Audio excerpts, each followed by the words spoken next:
মেঘনা নদীর ওপর দিয়ে আমরা এখন পার হচ্ছি। দেখতে পাচ্ছেন আরেকটি ফেরি ও পাশ থেকে বিষ্ণুনন্দী ঘাটে চলে যাচ্ছে। আমরা এখন বিষ্ণুনন্দীর ওই পারে যাচ্ছি। আমি অসল মানুষ, যদি পারেন আমার কিছু সাহায্য দেন বাবা। দেখতে পাচ্ছেন নদীটি আসলে কচুরিপানা দেখা যাচ্ছে।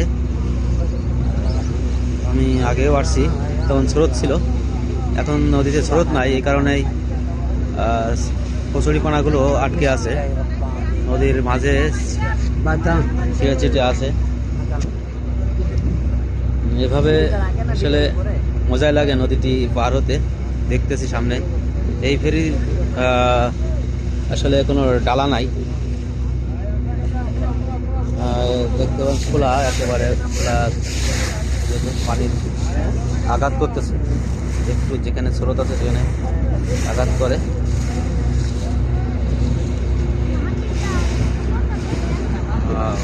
সুন্দর সোনার বাংলা, সোনার দেশের নদীমাতৃক দেশ। এই দেশের সৌন্দর্যই আসলে বলে শেষ করা যাবে না। যেদিকে যাবেন নদী আর নদী, আর সব কিছুই। সূর্যের সাথে আমরা চলেছি, নিচেই নদী, ওপরে সূর্য। খুবই সুন্দর একটি দৃশ্য।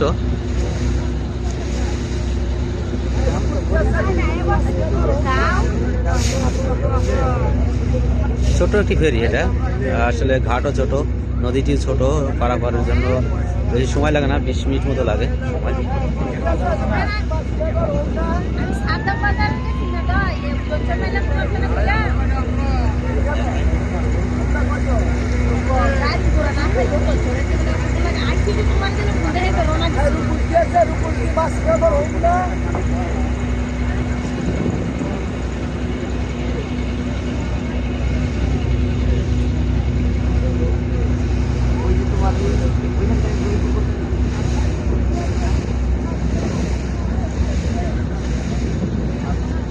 খুবই মনোরম দৃশ্য। আসলে মনে হচ্ছে যে পানিটা ছুঁই, কিন্তু ছুঁইতে পারছি না, অনেক উঁচা।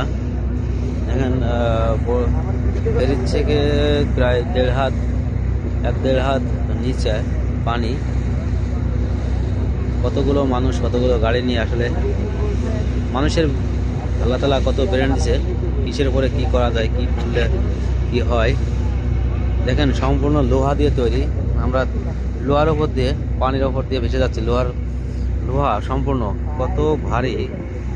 মানুষকে আল্লাহ তাআলা এই বুদ্ধি দিয়েই পাঠিয়েছে, কারণ এই আমরা আজকে দেখেন কত কিছু টেকনোলজির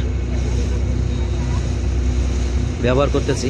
আসলে আশ্চর্য করার মতো। আল্লাহ বলছে সব কিছুর জ্ঞান তোমাদেরকে দেওয়া হবে, খালি 4টা জিনিস রাখা হবে তার হাতে। আল্লাহ 4টা জিনিস তার হাতে রাখছে। তো এই ভিডিও এ পর্যন্তই। আল্লাহ হাফেজ, আসসালামু আলাইকুম।